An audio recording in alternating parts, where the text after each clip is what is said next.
થોડા દિવસ પહેલાં મેં ગુંદર આખો ગુંદરનો વિડીયો બનાવ્યો હતો. એ પછી મેં ઘીમાં પલાળવાનો બનાવ્યો. આ ઘીમાં પલાળી દીધો હતો.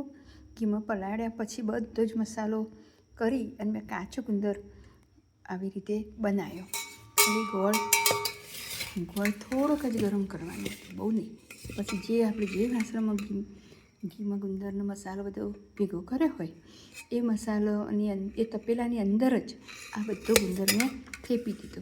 થેપ્યા પછી જો આ સરસ નરમ, એકદમ નરમ પીસ પડ્યા. એકદમ નરમ, એકદમ જો એકદમ નરમ પીસ પડી ગયા.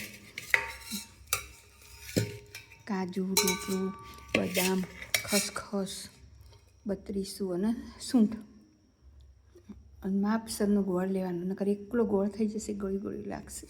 એટલો સરસ સ્વાદમાં બને.